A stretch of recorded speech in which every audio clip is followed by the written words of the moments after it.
오늘도 새벽 야화를 찾아주신 여러분, 감사합니다.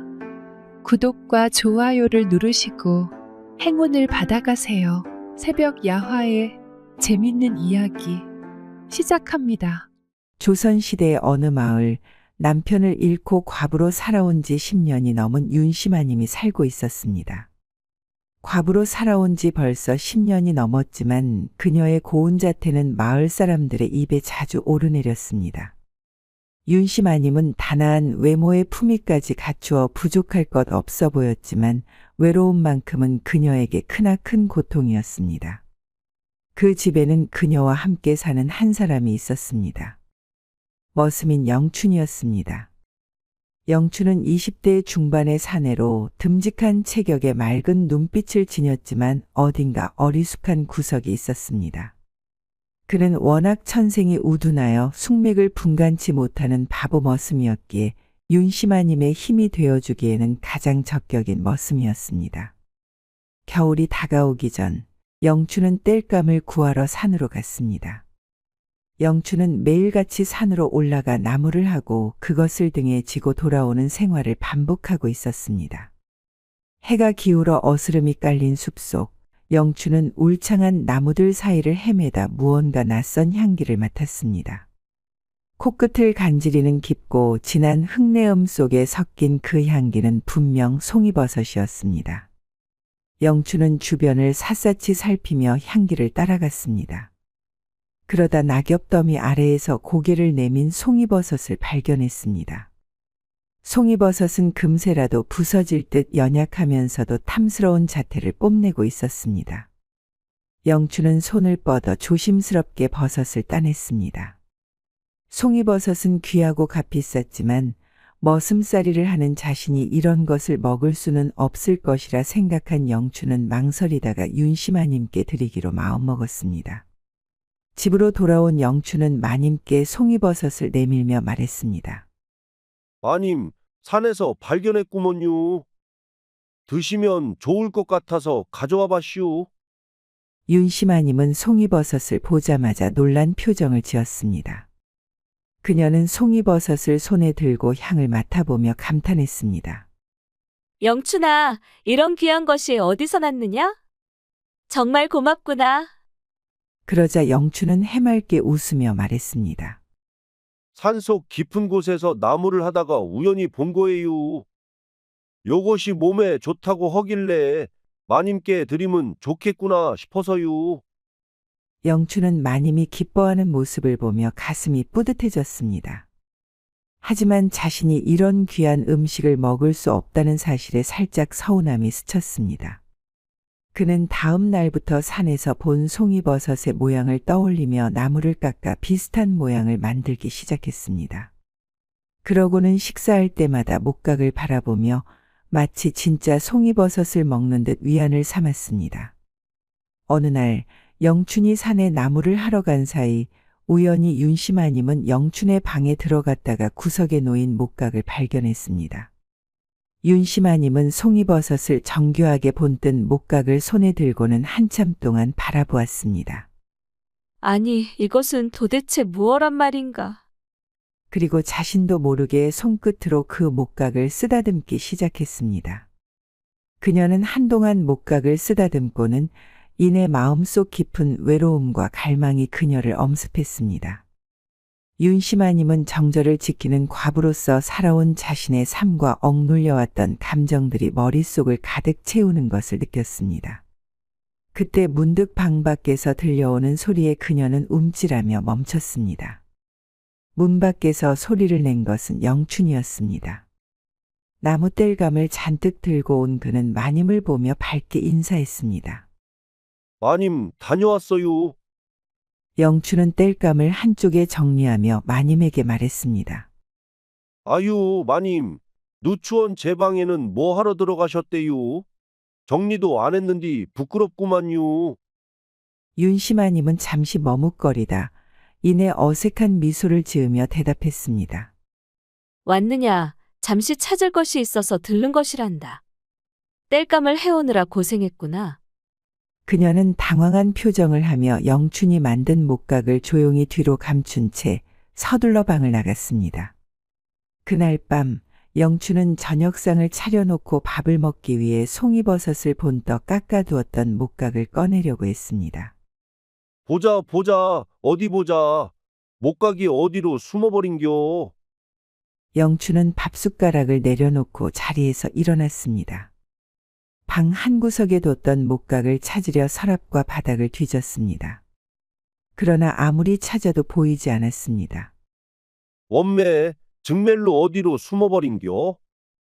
영춘은 머리를 긁적이며 며칠 전 마님이 자신의 방에 들렀던 것이 떠올랐습니다. 목각을 봤을 만한 이는 마님밖에 없다고 생각한 그는 주저하다 결국 마님께 물어보기로 했습니다. 식사를 마친 후 마님이 방에서 책을 읽고 있는 모습을 본 영춘은 문 앞에서 조심스레 말을 걸었습니다. 마님, 잠깐 말씀 좀 드려도 되겠시요? 마님은 고개를 들며 부드럽게 대답했습니다. 무슨 일이냐, 영춘아? 들어오너라. 영춘은 방으로 들어가 머리를 극적이며 머뭇거렸습니다. 며칠 전에 방에 뒀던 목각이 있었는디요. 요것이 발이 달렸는지 도통 안 보여서요. 송이버섯처럼 생긴 것인디.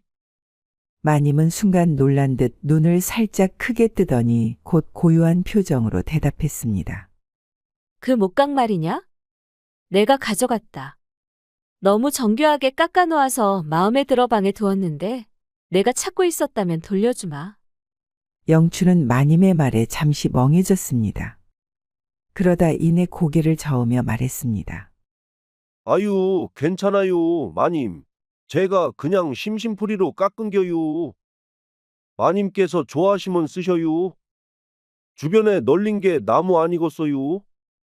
마님은 그의 대답에 가만히 미소 지으며 고개를 끄덕였습니다. 그래도 내가 만든 것을 내가 이렇게 멋대로 가져갔으니 미안하구나. 영춘은 손을 내저으며 웃음을 지었습니다. 아유, 마님, 저한테는 그저 나무 토막일 뿐인디요. 마님께서 잘 써주시면 저야 고맙지요. 또 필요하면 말씀하세요. 그렇게 영춘은 웃으면서 고개를 숙여 인사하며 방을 나갔습니다. 마님은 영춘의 너그러운 태도에 감사한 마음이 들었지만 동시에 약간의 죄책감도 느꼈습니다. 밤이 깊어지고 방 안을 덮은 어둠과 무겁게 내려앉은 공기는 마님의 옆자리를 더욱 더 외롭게 만들어가고 있었습니다. 마님은 방 안에 누워 영춘의 방에서 가져온 목각을 손에 쥐었습니다. 송이버섯을 본뜬 목각을 손끝으로 더듬을 때마다 오랜 세월 과부로서의 깊은 외로움이 다시 한번 마음속에서 일어났습니다. 그녀는 더 이상 과부가 아닌 한 명의 여성으로서 변하는 듯 하였습니다. 윤씨 마님은 결국 무언가를 다짐한 듯 눈을 감았습니다. 그녀의 손이 점차 몸을 따라 치마 아래로 향해 갔고 결국 목각을 서서히 자신의 품 안으로 밀어넣었습니다. 목각이 마님의 품속을 두드리기 시작하니 차갑던 목각이 어느덧 마님의 온기로 인해 손 안에서 차츰 따스해졌고 마님은 그 속의 모든 고독과 갈망을 해소하듯 환희의 감정을 느꼈습니다. 그때 문 밖에서 발소리가 들렸습니다. 마님은 그 소리에 잠시 멈칫했으나 다시 손끝에 힘을 주며 입을 막고 환희를 다스리려 했습니다. 문이 가볍게 두드려지자 마님은 급히 몸을 일으켰고 목각을 숨기며 아쉬운 듯 짧은 한숨을 내쉬었습니다. 마님, 괜찮으셔요? 뭔 일 있어요? 문 밖에서 영춘의 목소리가 들려왔습니다. 마님은 잠시 놀란 듯 했지만 깊은 숨을 내쉬며 대답했습니다. 괜찮으니 걱정하지 말고 자거라. 어서. 다행이여요. 얼른 주무셔요. 그 후 문을 닫는 소리가 들리자 마님은 다시금 눈을 감고 조용히 고개를 끄덕이며 여전히 손에 쥐고 있던 목각을 바라보고는 그저 기쁨의 미소를 지을 뿐이었습니다. 그날 이후로 윤씨 마님은 매일 밤마다 목각을 손에 쥐고 고요한 방 안에서 외로움과 갈망을 해소하는 시간을 반복했습니다. 그때마다 그녀의 숨결은 가빠지고 환희가 뒤섞인 소리가 방 안에서 울려 퍼졌습니다. 마님은 목각을 품에 안고 자신만의 환희의 시간을 보내며 그 속에서 잠시나마 안도감을 찾았습니다. 그러나 윤씨마님만의 전야제는 그리 오래가지 않았습니다. 영춘이는 며칠 동안이고 계속해서 마님의 방에서 끙끙 앓는 소리가 반복되자 마님에게 무슨 일이 생긴 것은 아닐까 걱정이 되기 시작했습니다. 아침마다 보는 마님의 얼굴은 더욱더 생기가 넘쳐 보였지만 밤마다 끙끙 앓는 소리를 내니 당최 무슨 일인지 알 수가 없을 뿐이었습니다. 우둔한 머슴인 영춘은 여자에 대해서 알지 못하였고 그저 그 소리를 들을 때마다 도대체 마님에게 무슨 일이 일어나고 있는지 궁금해질 뿐이었습니다. 영춘은 여느 때처럼 나무를 하러 산에 갔다가 장터에 들렀습니다. 그는 매일 밤마다 마님의 방에서 들려오는 소리에 계속해서 마음이 걸려 나무도 제대로 하지 못하였습니다. 마침 장터에서 동네 여자 머슴 춘심이를 만난 영춘은 서둘러 다가갔습니다. 춘심이 잠깐 얘기 좀 할 수 있는겨? 춘심은 무거운 짐꾸러미를 들고 있던 손을 풀며 영춘을 보고 반갑게 웃었습니다. 이 오라버니, 웬일이래요? 뭔 일이라도 있는겨? 그게 말이여, 궁금한 게 좀 있어서 그러는디. 춘심은 영춘의 말을 듣고는 머리를 갸웃했습니다. 궁금한 거라면 뭐든 말해봐요. 영춘은 주변을 두리번거리며 사람들이 없는 쪽으로 춘심을 이끌었습니다. 그리고 낮은 목소리로 말을 꺼냈습니다. 거 있자녀 춘심이 혹시 마님 방에서 밤마다 끙끙대는 소리를 들어본 적이 있는겨? 춘심은 깜짝 놀라 두 손으로 입을 틀어막으며 눈이 커졌습니다. 오메, 마님이 그런 소리를 낸다고요?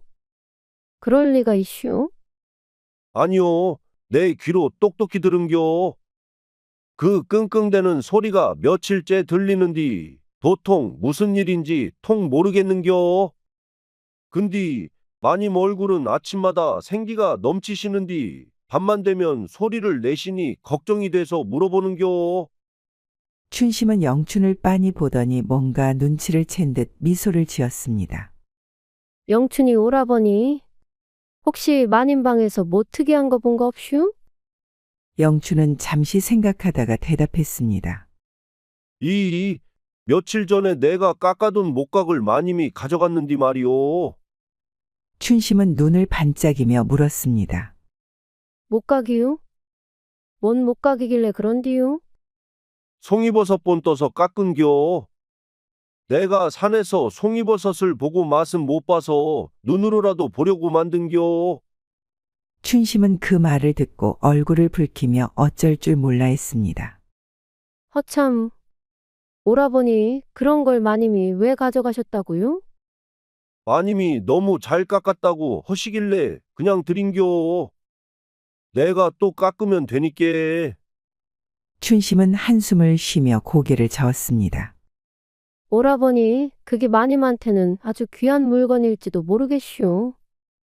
영춘은 의아한 얼굴로 물었습니다. 귀한겨? 그냥 나무 토막인디 뭔 말을 하는겨? 춘심은 더 이상 말을 못 이어가고 고개를 숙이며 피식 웃음을 흘렸습니다. 어휴, 참 순진한 오라버니요. 나이가 몇 갠디 그런 걸 몰라요. 마님이 그걸로 밤마다 외로움을 달래시는 거 아니에요? 외로움. 목각으로 어떻게 외로움을 달랜다는 건지 도통 모르겠는디. 춘심은 머리를 극적이며 더는 자세히 설명하지 않았습니다. 그건 나중에 알게 될 것이요. 근데 소문 같은 거 난 퍼지게 조심해야 할 거요. 마님 체면도 있잖아요. 영춘은 고개를 끄덕이며 더 이상 묻지 않았지만 그와 춘심의 대화는 장터에서 우연히 엿들은 몇몇 사람들로 인해 소문으로 퍼지기 시작했습니다. 밤마다 윤심아님의 방에서 끙끙 앓는 소리가 들린다는 소문은 점점 더 커져서 바람처럼 마을 구석구석으로 퍼져나갔습니다. 사람들은 윤심아님을 입에 올리며 조롱을 멈추지 않았습니다. 정절을 지켜야 할 과부가 송이 버섯 모양 목각으로 외로움을 달랬다지. 아니요, 그 집에 사는 영춘이라는 남자 머슴이랑 놀아나느라 냈던 소리라는디? 정절을 지켜야 하는 과부가 염치도 없구먼. 우물가에 모인 아낙네들은 혀를 차며 더 큰 목소리로 비난했습니다. 윤심아님이 그간 이쁘고 품위 있는 여인으로 알려져 있었기에 소문은 더 큰 충격과 수군거림을 불러일으켰습니다. 며칠이 지나자 윤심아님은 마을 사람들의 시선을 느끼지 않을 수 없었습니다. 길을 걸을 때마다 대화가 끊기고 돌아서던 발걸음 뒤로 숨죽인 웃음소리가 들려왔습니다. 그날 밤 윤심아님은 방 안에 홀로 앉아 깊은 한숨을 내쉬었습니다. 마음 한구석에 남아있던 자존심이 무너져 내리는 듯했습니다. 그녀는 손에 들린 목각을 내려다보며 조용히 고개를 떨궜습니다. 이 하찮은 나무 토막 따위가 이렇게 큰 소문을 만들다니. 눈앞에는 자신을 조롱하던 사람들의 표정이 생생히 떠올랐고 귓가에는 그들의 웃음소리와 비난의 말들이 다시 들려오는 듯했습니다. 과부로서 평생 쌓아온 체면과 명예가 이렇게 허물어질 줄은 그녀도 미처 몰랐습니다. 윤심아님은 고요한 방 안을 둘러보았습니다. 사방은 고요했지만 그 고요함조차 마치 자신을 비웃는 듯했습니다. 한때 자신이 지켜오던 이 집마저 이제는 자신을 가두는 감옥처럼 느껴졌습니다. 이 나이에 이런 치욕을 당하게 될 줄은 정말 몰랐구나. 마님은 속삭이듯 말하며 차갑도 단단한 목각을 가만히 쥐었습니다.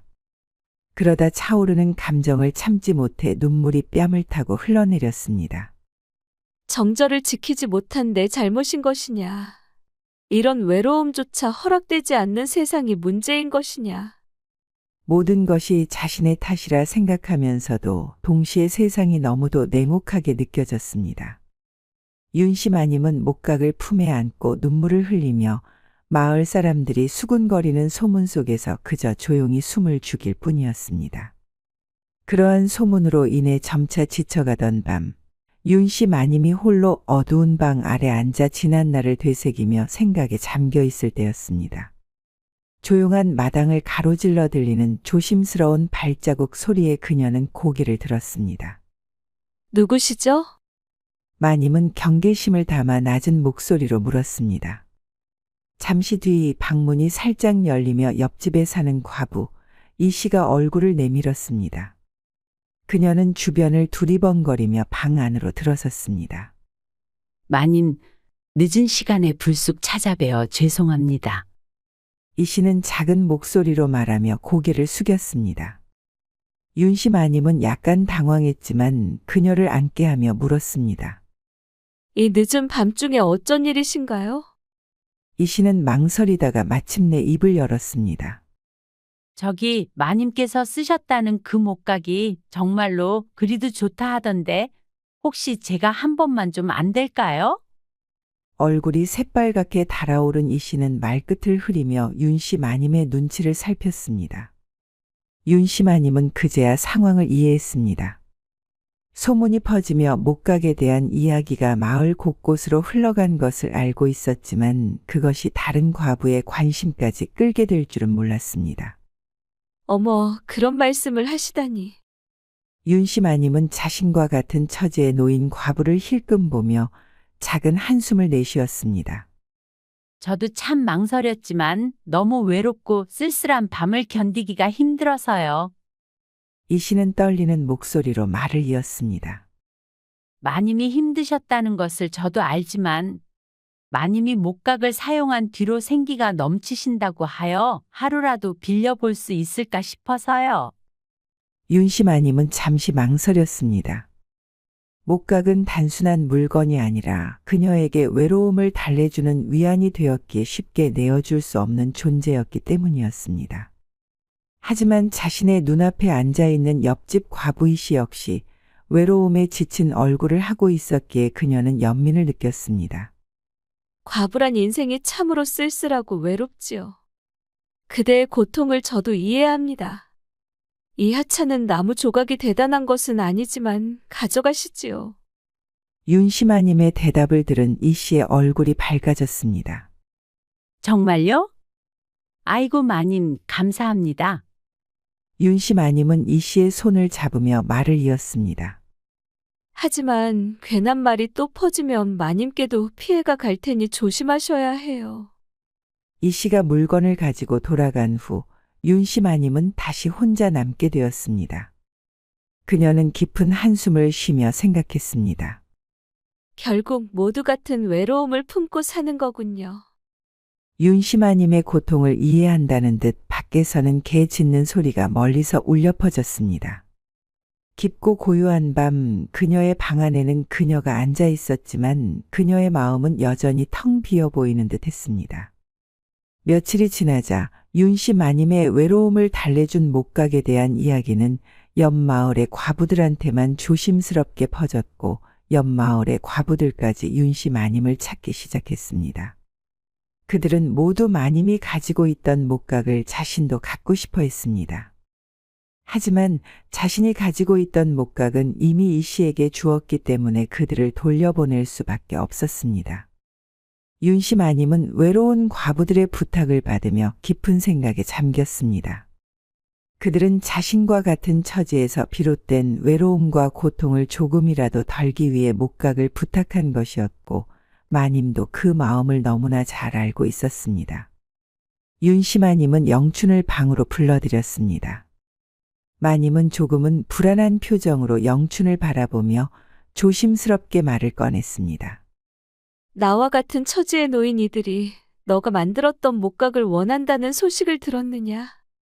그들의 아픔을 내가 알기 때문에 그들에게도 너가 만든 목각을 주고 싶구나. 그들이 조금이라도 위로를 받을 수 있다면 좋겠다는 마음에서 말이지. 윤씨 마님은 잠시 말을 멈추고 눈을 내리깔며 조용히 한숨을 내쉬었습니다. 나도 안단다. 정절을 지켜야만 하는 과부가 자신의 외로움을 달래려고 목각을 사용한다는 사실을 알게 되면 사람들이 뭐라고 하는지 알지. 나를 손가락질하는 시선이 두려운 건 사실이야. 그러나 나와 같은 처지에 놓인 그 과부들이 나에게 그걸 부탁할 때 나는 그들의 아픔을 이해할 수 있었어. 그들도 나와 같은 외로움을 겪고 있으니까. 영춘은 마님의 말을 들으며 고개를 끄덕였지만 그 마음속에서는 여전히 불안과 미안함이 커져갔습니다. 그는 조심스레 입을 열었습니다. 마님, 그럼 도와드릴 일이 있을까요? 시켜만 주셔요. 윤씨 마님은 고개를 끄덕이며 깊은 한숨을 내쉬었습니다. 고맙구나, 영춘아. 너에게 목각을 더 많이 만들어 달라는 부탁을 하려고 해. 나에게 찾아온 모든 여인들이 너의 목각을 갖기를 원하고 있어.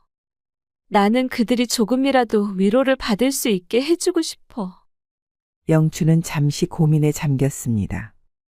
마님의 부탁을 받아들이면 그는 더욱 더 많은 시간을 작업에 투자해야 했고 이러한 일이 또 퍼지기라도 한다면 윤씨 마님이 더욱 더 큰 고통에 빠지면 어떡할지 걱정이 앞섰습니다. 그러나 그는 마님이 그토록 간절히 바라는 일이라는 사실을 깨닫고 고개를 숙였습니다. 알겠슈, 마님. 최선을 다해 만들어 볼게요. 시간이 더 걸릴 수 있겠지만 그건 괜찮으시죠? 윤씨 마님은 조금은 미안한 표정으로 고개를 끄덕이며 말했습니다. 고맙구나, 영춘아. 시간이 얼마나 걸려도 상관이 없단다. 필요한 게 있으면 얼마든지 말하거라.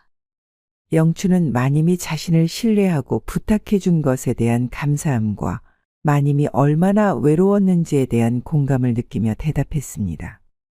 마님, 제가 여인에 대해 아무것도 몰라서 그랬구만요. 정말로 몰랐어요. 마님이 더 상처받지 마셔요. 윤씨 마님은 눈을 감고 영춘의 진지한 태도에 안도하며 말했습니다. 그래, 너가 그렇게 말해주니 마음이 놓인다. 그렇게 윤씨 마님은 영춘에게 부탁받은 과부들의 목각을 부탁했고 영춘은 마님의 마음을 이해하며 최선을 다해 작업에 임하겠다고 결심했습니다. 밤낮 없이 나무를 깎아내는 영춘의 손끝에서 하나하나 정성껏 깎인 나무들이 점점 모습을 드러냈습니다. 송이버섯 모양의 목각은 그 자체로도 아름다웠고 세밀하게 조각된 표면은 마치 실제 송이버섯처럼 생동감이 넘쳤습니다. 손이 부르트고 눈은 감길 것처럼 피로했지만 마님이 그토록 간절히 원하는 일이기에 그는 쉬지 않고 작업을 계속했습니다. 그의 손끝에서 만들어지는 목각들은 그저 물건이 아니라 마님과 같은 처지에 놓인 과부들을 위로할 수 있는 작은 희망의 상징처럼 느껴졌습니다. 몇 주가 지나고 마침내 영춘은 모든 목각을 완성했습니다. 그 모습은 처음 만들었던 목각보다 훨씬 더 정교하고 아름다웠으며 그동안의 고된 작업이 결실을 맺은 순간이었습니다. 목각들이 가지런히 정리되어 있는 방을 보며 영춘은 한숨을 내쉬었습니다. 드디어 끝난겨. 그러던 중 윤씨 마님이 그 방에 들어왔습니다. 마님의 얼굴에는 기쁨이 가득했으며 영춘이 만든 목각들을 보고 흐뭇한 미소를 지었습니다. 영춘아, 정말로 수고했구나. 정말로 훌륭하다. 너의 손끝에서 나온 작품이 이렇게 멋지게 완성될 줄은 몰랐어. 영춘은 조금 부끄러워하며 고개를 숙였습니다. 마님, 아니에요. 제가 당연히 해야 할 일을 한 건데요. 다른 마님들도 마님처럼 기뻐했으면 좋겠구만요. 윤씨 마님은 목각들을 가만히 들여다보며 말했습니다. 이제 이 목각들을 각 집의 과부들에게 전달해야겠어. 그들이 내가 겪었던 외로움과 슬픔을 조금이라도 덜 수 있기를 바란다. 영춘은 마님의 말을 듣고 고개를 끄덕이며 대답했습니다. 그렇고 말고요. 제가 정성을 다해서 만들었으니께 걱정 마셔요. 마님, 제가 직접 마님들의 집에 가서 전달해 줄게요. 마님들이 이 목각을 받으면 조금이라도 위로가 될 수 있으면 좋겠어요. 윤씨 마님은 미소를 지으며 말했습니다. 정말로 고맙구나, 영춘아. 너 덕분에 그들에게도 작은 희망이 된다면 나는 더할 나위 없이 기쁠 것이다. 영춘은 마님의 말에 힘을 얻어 마님이 부탁한 대로 목각을 각 집의 과부들에게 전달하기 위해 준비를 시작했습니다. 그리고 그는 이 일이 끝날 때까지 마님을 위해 최선을 다할 것을 다시 한번 더 다짐했습니다. 영춘은 자신이 정성스럽게 만든 목각을 하나하나 과부들에게 전달하며 그들이 행복해하는 모습을 보고는 그들이 겪고 있는 고통과 외로움에 대한 깊은 이해와 공감을 느꼈습니다. 마을의 과부들 또한 서로 다른 사연을 품고 있었지만 모두 한결같이 그 목각을 통해 잊을 수 없는 위로를 받았습니다. 목각을 통해 위로받은 과부들은 서로 자신의 아픔을 털어놓으며 서로를 이해하고 위로했습니다. 그들은 이제 더 이상 자신의 외로움을 홀로 짊어지지 않고 서로를 의지하며 살아갈 수 있게 되었습니다. 윤시마님도 그 소식을 듣고 한동안 마음이 편안해졌습니다. 그녀는 자신이 겪었던 외로움을 누구보다 잘 이해하고 있었기 때문에 다른 과부들이 이 목각을 통해 조금이나마 평안을 찾았다는 사실이 큰 위로가 되었습니다. 물론 윤시마님 역시 여전히 외로움을 간직하고 있었지만 그녀는 이제 그런 고통을 홀로 짊어지지 않게 되었다는 사실에 마음을 놓았습니다. 영춘은 마님이 그토록 권하는 일을 끝마쳤다는 생각에 한층 더 뿌듯해하며 그의 손끝에서 만들어진 목각들이 사람들에게 큰 변화를 일으켰다는 사실을 깨닫게 되었습니다. 그는 그 일을 통해 사람들의 아픔을 나누며 살아가는 것이 진정으로 의미 있는 일이란 것을 알게 되었습니다. 영춘이 만든 목각들은 단순한 나무 덩어리가 아니라 그들에게 있어서 서로의 존재와 감정을 느끼게 해주는 소중한 상징이 되었습니다. 그렇게 모두가 행복해하며 시간이 흐르고 영춘은 오랜만에 장터에서 춘심이를 마주쳤습니다. 이 춘심이 아뇨. 잘 지낸겨? 영춘 오라버니, 오랜만이요. 근데 목각으로 유명하던데요? 이 들은겨. 춘심이도 내 목각이 필요하면 말이오. 어째 나는 그런 건 필요 없구만요. 목각은 됐고, 오라버니가 내 목각이 돼주면 되겠구만. 그 말을 들은 영춘은 얼굴이 빨개지며 방긋 웃으면서 한마디 내뱉었습니다. 요, 영춘이와 춘심이는 그렇게 오랜 인연 끝에 서로의 마음을 확인하며 혼례를 올리게 되었습니다. 윤씨마님은 그들을 진심으로 축복해 주었고 두 사람은 힘든 시절을 함께 견뎌온 만큼 서로를 더욱 아끼고 이해하며 행복한 나날을 만들어갔습니다.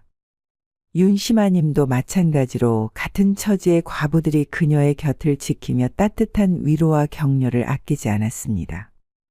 그들의 진심 어린 연대와 지지가 이어지자 윤씨마님은 점차 명예를 회복하여 모두가 행복하게 살아갈 수 있었다고 합니다.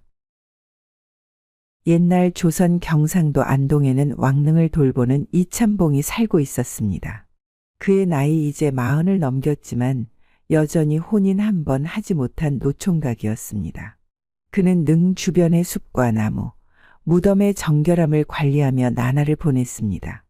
이참봉은 성품이 온화하고 일에 충실하여 마을 사람들에게 존경받았으나 가끔씩 능을 홀로 지키며 느끼는 외로움은 그에게 어쩔 수 없는 무게로 다가오곤 했습니다.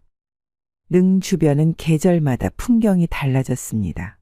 봄이면 벚꽃과 진달래가 흐드러지고 여름이면 짙은 녹음 속에 시원한 바람이 불어왔습니다. 가을이면 감나무와 밤나무가 풍성한 열매를 맺었고 겨울이면 눈 덮인 숲이 그 자체로 장관이었습니다. 그러나 그 아름다운 경치도 이참봉의 쓸쓸한 마음을 채워주지는 못했습니다. 어느 날 이참봉은 평소와 다름없이 왕릉을 돌보다가 능의 성물 곁에 앉아 울고 있는 한 여인을 발견하였습니다.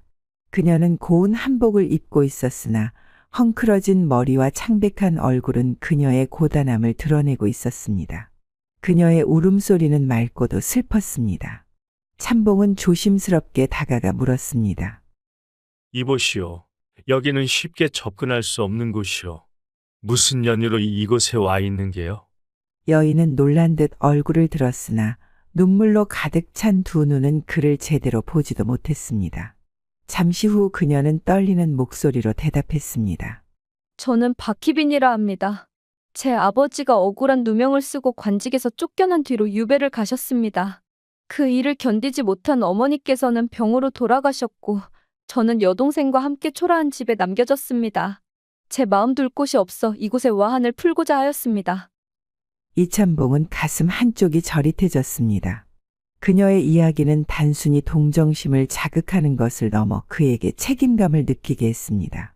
그는 왕릉 주변에서 울고 있는 박희빈을 그냥 둘 수 없다고 판단했습니다. 여기서 울음을 그치고 잠시 나와 이야기를 나누어 보시오. 당신의 사정을 좀 더 듣고 싶소. 희빈은 참봉의 부드러운 목소리에 안정을 찾았는지 고개를 끄덕이며 그의 곁으로 왔습니다. 그녀는 자신의 집안과 처지 그리고 마음속에 맺힌 한을 하나하나 풀어놓았습니다. 이참봉은 그녀의 이야기를 들으며 조심스럽게 물었습니다. 당신과 동생은 지금 어떻게 살아가고 있어? 집안은 초라하게 무너졌고 끼니조차 있기 어려운 형편입니다. 저는 나날이 이곳에 와 눈물로 제 아버지의 억울함을 호소할 뿐 무얼 해야 할지 모르겠습니다. 이참봉은 그녀의 처지가 너무도 딱하여 자신의 창고에서 쌀과 약간의 음식을 내어줄 것을 결심했습니다. 그는 능을 관리하는 일로 약간의 곡식과 물자를 받을 수 있었기에 그것을 희빈과 그녀의 가족에게 나누어 주기로 마음먹었습니다. 희빈아 씨, 내일 다시 이곳으로 나오시오. 내가 당신을 돕겠소. 그녀는 깜짝 놀라 고개를 들어 참봉을 바라보았습니다. 어찌 그러실 수 있습니까? 저는 그저 죄인의 딸일 뿐인데. 당신의 부모님이 어떤 일을 겪었든 내가 본 당신은 그저 슬픔을 안고 살아가는 한 사람일 뿐이요. 마땅히 돕는 것이 내 도리라 생각하오. 희빈은 눈물을 흘리며 고개를 숙였습니다. 이참봉은 그녀를 위로하며 내일 다시 만나기로 약속하고 돌아갔습니다. 다음 날 아침 이참봉은 창고에서 쌀과 몇 가지 반찬거리를 정성껏 준비하였습니다. 그는 어제 희빈의 처지를 생각하며 작은 도움이나마 그녀에게 건네고자 마음먹었습니다. 양반가의 딸로 고생을 겪고 있는 그녀를 돕는 것은 자신이 할 수 있는 최소한의 일이었습니다. 이 씨는 준비한 보따리를 들고 왕릉으로 향했습니다. 능 앞에는 어제와 다름없이 희빈이 앉아 있었습니다. 그녀는 무릎을 꿇고 땅을 바라보며 한참을 눈물 흘리고 있었습니다. 이참봉은 그녀를 보며 잠시 한숨을 쉬었습니다. 희빈아 씨, 이렇게 다시 와주시니 고맙소. 그의 목소리에 희빈은 고개를 들었습니다. 그녀는 그가 들고 온 보따리를 보고는 당황한 표정을 지었습니다. 참봉 나리, 이것은 무엇입니까? 어제 당신의 사정을 듣고 준비한 것이오. 쌀과 몇 가지 음식이니 집으로 가져가 동생들과 나누시오. 어찌 이리 큰 은혜를 베푸십니까? 저는 받을 자격이 없습니다. 희빈은 두 손을 휘저으며 거절하려 했습니다. 그러나 이참봉은 단호하게 고개를 저었습니다. 사람이란 서로 도우며 살아야 하는 법이요. 더구나 내가 관리하는 이 능은 나라님을 모시는 곳이니 백성을 보살피는 뜻으로 생각하시면 될 것이오. 그의 진심 어린 말에 희빈은 더 이상 거절할 수 없었습니다. 그녀는 눈물을 흘리며 보따리를 받아들었습니다. 참봉 나리의 은혜, 죽을 때까지 잊지 않겠습니다. 그럴 필요 없어. 내 능 관리 업무를 방해하지 않는다면 그것으로 충분하오. 이 씨는 희빈에게 장난스러운 미소를 지으며 말했습니다. 희빈은 그제야 어두운 얼굴에 희미한 웃음을 띄었습니다. 그녀는 보따리를 단단히 쥐고 자리에서 일어나 참봉에게 깊이 절했습니다. 저는 이제 집으로 가겠습니다. 동생과 함께 이 은혜를 갚을 날을 기다리겠습니다. 그럼 조심히 가시오. 그리고 무슨 일이 있으면 언제든 나를 찾아오시오. 희빈은 고개를 숙이고 보따리를 품에 안은 채 천천히 능을 떠났습니다. 이참봉은 그녀의 뒷모습을 바라보며 자신도 모르게 뿌듯함을 느꼈습니다. 누군가를 돕는 것이 이렇게 기분 좋은 일임을 새삼 깨달았습니다. 이참봉은 희빈 아씨가 떠난 후에도 그녀의 처연한 모습이 머릿속에서 떠나지 않았습니다. 그녀가 눈물로 가득 찬 얼굴로 보따리를 품에 안고 돌아서던 모습은 그의 마음에 묘한 여운을 남겼습니다. 그녀를 돕겠다고 결심했지만 그 이상으로 그녀가 어떤 여인인지 더 알고 싶다는 마음이 피어나고 있음을 그는 느꼈습니다. 그날 저녁 참봉은 홀로 앉아 생각에 잠겼습니다. 그 아씨는 어떤 삶을 살아왔길래 저렇게 깊은 슬픔을 품고 있을까? 그리고 내가 그녀를 돕는 게 과연 올바른 일이겠지. 하지만 이내 스스로를 다잡았습니다. 내가 할 수 있는 일을 할 뿐이야. 누군가를 돕는 것은 잘못이 아닐 테지. 며칠 뒤 참봉은 우연히 장에 갔다가 희빈 아씨가 사는 마을에 대한 이야기를 듣게 되었습니다. 그녀의 집은 왕릉에서 멀지 않은 곳에 위치한 작은 초가였고 마을 사람들은 그녀와 그 가족에 대해 알고 있었습니다. 아, 그 집이라면 몰락한 양반가의 딸들이 살고 있는 곳이요. 어르신들이 돌아가시고 나니 어린 아씨들이 고생을 하고 있지요. 참봉은 희빈 아씨의 집에 대해 알게 되자 더 이상 망설일 이유가 없다고 생각했습니다. 그는 다시 쌀과 마른 나물 그리고 몇 가지 음식을 준비하여 그녀의 집을 찾아가 보기로 했습니다. 참봉이 그녀의 집을 처음 찾아갔을 때 그곳은 매우 초라한 모습이었습니다. 비좁고 낡은 초가집은 비바람에 금방이라도 무너질 것처럼 보였고 뜰은 잡초로 가득했습니다. 문을 두드리자 희빈 아씨가 문을 열고 그를 맞았습니다. 참봉 나리, 어찌 여기까지 오셨습니까? 아씨, 마침 근처에 볼 일이 있어 들른 김에 가져온 것이오. 가족들이 함께 나눠 드시지요. 희빈은 그의 손에 들린 보따리를 보고 놀랐습니다. 또 이런 걸 가져오시다니. 참봉 나리께서 어찌 이리 자애로우십니까? 참봉은 쑥스러운 듯 웃으며 대답했습니다. 그냥 마음이 끌려서요.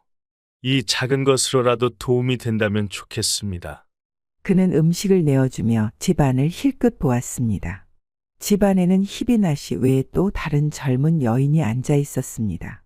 그녀는 희빈보다 조금 더 앳되어 보였지만 이목구비가 뚜렷하고 단정한 모습이었습니다.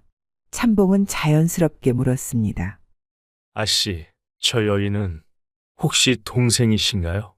희빈은 고개를 끄덕이며 대답했습니다. 예, 저 아이는 제 여동생입니다. 이름은 희연이라 하죠. 나이가 20인데 혼기가 다 찼음에도 좋은 인연을 찾지 못하고 있습니다. 참봉은 희연을 유심히 보았습니다. 그녀는 희빈 못지않게 단아하고 아름다운 외모를 가지고 있었으며 행동 하나하나가 점잖고 품이 있었습니다. 참봉은 속으로 감탄하며 생각했습니다. 두 사람 모두 어쩌면 이리도 곱고 단정한 모습일까. 이런 집안이 몰락하다니 정말 안타까운 일이군. 이참봉은 이후에도 몇 번 더 희빈 아씨의 집을 찾아갔습니다. 그는 갈 때마다 쌀이나 음식을 챙겨갔고 희빈 아씨와 이야기를 나누며 그녀의 동생 희연과 점차 친밀해졌습니다. 동생인 희연은 조용하지만 상냥한 성격으로 참봉에게 차를 내어주며 예의를 다했습니다. 이 씨가 집을 자주 드나들자 마을 사람들 사이에서는 희빈 아씨의 가족에 대한 이야기가 퍼지기 시작했습니다. 참봉 나리가 자주 저 집에 드나든다더군. 아니, 그 참봉 나리가 아직 혼자라는데 혹시 그 집안의 아씨와 혼례를 생각하는 건 아닐까? 사람들은 웃으며 소문은 빠르게 퍼졌습니다. 이참봉은 그 소문을 듣고 얼굴이 붉어졌지만 그의 마음은 이미 어느 정도 희빈 아씨를 여인으로 품고 있음을 부정할 수 없었습니다. 그는 그녀를 만날 때마다 조금씩 더 깊은 관심과 애정을 느끼고 있었습니다. 어느 날 이참봉은 희빈 아씨와 나란히 앉아 차를 마시며 대화를 나누었습니다. 아씨, 이제는 제법 안정을 찾으신 것 같아 보입니다. 제가 드리는 것들이 부족하겠지만 그래도 도움이 되길 바랍니다. 희빈은 고개를 숙이며 대답했습니다. 참봉 나리의 은혜로 저와 동생이 숨통을 틔울 수 있었습니다. 저희가 어떤 방식으로든 이 은혜를 갚을 날이 오길 바랍니다. 이 씨는 잠시 망설이다가 물었습니다. 아씨, 만약 제가 더 돕고자 한다면 그것이 과한 일이 될까요? 희빈은 놀란 듯 그를 바라보았습니다. 그러나 그의 진지한 표정을 보며 그녀도 천천히 고개를 끄덕였습니다. 나리께서 저희를 위해 해주시는 일은 과분하지만 그 마음만으로도 저희는 감사할 따름입니다. 그녀의 말에 이참봉은 더욱 확고한 마음을 가지게 되었습니다. 그는 자신이 그녀의 가족을 돕는 것뿐 아니라 그녀와의 인연을 깊게 이어가고 싶다고 결심했습니다. 얼마 후 이참봉이 왕릉 주변을 순찰하던 중 사또가 그를 불렀습니다. 사또의 표정은 단단히 굳어 있었고 그 목소리에는 화가 섞여 있었습니다. 참봉, 내가 들으니 왕릉에서 울고 있던 여인에게 쌀과 음식을 건넸다지. 어찌 그런 일을 하였는가? 이참봉은 고개를 숙이며 차분히 대답했습니다. 예, 사또. 그 여인이 몰락한 양반가의 아씨로 가족과 함께 힘겹게 살아가는 처지라 감히 작은 도움을 드렸습니다. 왕릉은 나라의 상징이자 법이 서린 곳이네. 그런데 감히 그곳에서 울며 소란을 피우는 자를 벌하지 않고 돕다니 이것이 그대가 맡은 직책에 맞는 행동이란 말인가? 사또의 목소리는 점점 높아졌고 주변에 있던 관리들도 눈치를 보며 숨을 죽였습니다. 이참봉은 잠시 생각에 잠기더니 진지한 목소리로 답했습니다. 사또, 저는 그녀가 단순히 감정에 휩싸여 울음을 터뜨린 것이 아니라 억울한 사연을 품고 그곳을 찾았음을 알았습니다. 그녀를 벌하기보다는 돕는 것이 더 큰 문제를 막을 수 있다고 판단했습니다. 더 큰 권위를 실추시키기라도 한다면 어찌할 셈인가? 참봉은 고개를 끄덕이며 진지하게 말했습니다. 사또, 백성이 억울함을 품고 방황할 때 이를 어루만지고 올바른 길로 인도하는 것도 나라의 권위가 아닙니까? 저는 그녀가 잘못된 길로 가지 않도록 작은 도움을 준 것뿐입니다. 사또는 한참 동안 참봉을 노려보았습니다. 그러나 이 씨의 단호하고 성실한 태도에 결국 한숨을 쉬며 고개를 저었습니다. 참봉, 그대의 말이 틀리지 않음을 인정하겠네. 하지만 나라의 법과 질서는 반드시 지켜져야 하니 이 일이 다시는 일어나지 않도록 하게. 명심하겠습니다, 사또. 다시는 이런 일이 생기지 않도록 하겠습니다. 사또는 그를 바라보다가 고개를 돌렸습니다. 이번만 넘어가겠네. 다음엔 나도 관용을 베풀 수 없을 것이네. 이 씨는 감사의 인사를 올리고 물러났습니다. 그는 자신의 행동이 옳았다고 믿었지만 사또의 질책을 계기로 앞으로 더 신중히 행동해야겠다고 다짐했습니다. 며칠 뒤 희빈아 씨가 감나무 열매를 줍다 다른 참봉에게 발각되는 사건이 발생했습니다. 왕릉 주변의 감나무는 나라님의 상징적 재산으로 여겨져 그 열매를 함부로 손대는 것은 큰 문제로 간주되었습니다. 여기서 뭐 하는 게냐? 능 근처에 나무에 손을 대다니 그게 무슨 짓인지 알고 있는 것이냐? 희빈은 놀라 얼굴이 하얗게 질렸습니다. 그녀는 손에 들고 있던 감을 떨어뜨리며 얼어붙은 듯 말을 잇지 못했습니다. 참봉은 그녀를 끌고 박사또 앞으로 갔고 사건의 전말을 보고했습니다. 사또, 이 여인이 왕릉의 감나무에서 열매를 주워가려 했습니다. 박사또는 얼굴을 붉히며 크게 화를 냈습니다. 또다시 이런 일이 벌어지다니. 내가 그 참봉에게 경고하지 않았는가? 어찌 이런 일을 또 벌이느냐? 이참봉은 사또 앞에서 무릎을 꿇었습니다. 사또, 모든 것은 제 책임입니다. 제가 그녀와 가족의 사정을 들은 뒤로 제대로 살피지 못해 이런 일이 벌어진 것입니다. 이런 일이 반복된다면 내가 어찌 그대의 충성심을 믿을 수 있겠는가? 박사또는 분노를 참지 못해 호통쳤습니다. 그러나 이참봉은 단호히 대답했습니다. 이번에는 반드시 방법을 찾아 이런 일이 다시는 일어나지 않도록 하겠습니다. 제게 마지막 기회를 주십시오. 사또는 한참 동안 침묵하더니 결국 한숨을 내쉬며 말했다. 마지막이다. 마지막 기회다. 이번에도 어기면 그대는 관직을 내려놓게 될 것이네. 감사합니다, 사또. 반드시 책임을 다하겠습니다. 이 씨는 사건 이후 희빈 아씨를 찾아가 사정을 설명했습니다. 아씨, 이번 일은 결코 반복되어서는 안 됩니다. 제가 할 수 있는 방법으로 도와드리겠지만 나랏일과 연결된 곳에서 잘못된 행동을 하시면 안 됩니다. 희빈은 눈물을 흘리며 고개를 숙였습니다. 죄송합니다. 참봉 나리. 제가 잘못했습니다. 더 이상 나리께 누를 끼치지 않도록 하겠습니다. 그녀의 진심 어린 사과에 참봉은 마음을 놓으면서도 그녀의 가족을 돕기 위한 새로운 방안을 생각하기 시작했습니다. 감나무 사건 이후 이참봉은 박사또의 엄격한 경고를 되새기며 희빈아 씨와 그녀의 가족을 돕기 위한 새로운 방안을 고민하기 시작했습니다. 그는 단순히 음식을 나누는 것을 넘어 이 가족이 자립할 수 있도록 길을 찾아야 한다고 생각했습니다. 어느 날 밤, 이 씨는 혼자 앉아 술잔을 기울이며 생각에 잠겼습니다. 그는 박사또가 자신에게 마지막 기회를 준 것을 떠올리며 깊은 한숨을 내쉬었습니다. 그때 문득 떠오른 생각에 이 씨는 조용히 미소를 지었습니다. 사또도 이제 각관직에 오른 젊은 관리라 했지. 그의 관심을 돌릴 방법이 있을지도 모르겠군. 다음 날 이 씨는 왕릉 주변을 돌아다니며 박사또와 우연히 마주친 것처럼 접근했습니다. 사또, 한 가지 줘. 이야기가 있어 말씀드리고 싶습니다. 박사또는 그의 갑작스러운 태도에 의아해하며 물었습니다. 무슨 이야기인가? 제가 얼마 전 만난 박희빈 아씨의 가족에 대해 다시 생각해보니 그녀의 여동생이 혼기가 찬처녀인데 마을에서도 미모와 품행이 단정하다고 소문난 여인입니다. 박사또는 놀란 표정을 지으며 물었습니다. 그래서 그대가 내게 그 여동생 이야기를 왜 하는 것인가? 이참봉은 미소를 지으며 대답했습니다. 사또께서 혼인을 아직 하지 않으셨다고 들었습니다. 박사또님께 어울리는 인연이 아닐까 하여 조심스럽게 말씀드리는 것입니다. 박사또는 표정이 굳었다가 이내 살짝 미소를 띠며 고개를 끄덕였습니다. 그 여동생이 정말 그리 아름답고 단정한 여인이라면 나도 한번 만나볼 만하겠군. 박사또는 감나무 사건 이후에도 희빈아 씨의 가족에 대해 흥미를 품고 있었습니다. 이참봉의 이야기를 듣고 나서도 그녀의 동생 희연이 어떤 사람인지 점점 궁금해졌습니다. 어느 날 그는 일부러 업무를 마친 후 왕릉 주변을 둘러보는 척하며 희빈아 씨의 집 근처를 서성였습니다. 박사또는 마을을 돌아다니며 희빈아 씨 집 주변에서 마을 사람들과 이야기를 나누었습니다. 이 집에 누가 사는지 아는가? 박사또가 묻자 마을 사람들은 수군거리며 대답했습니다.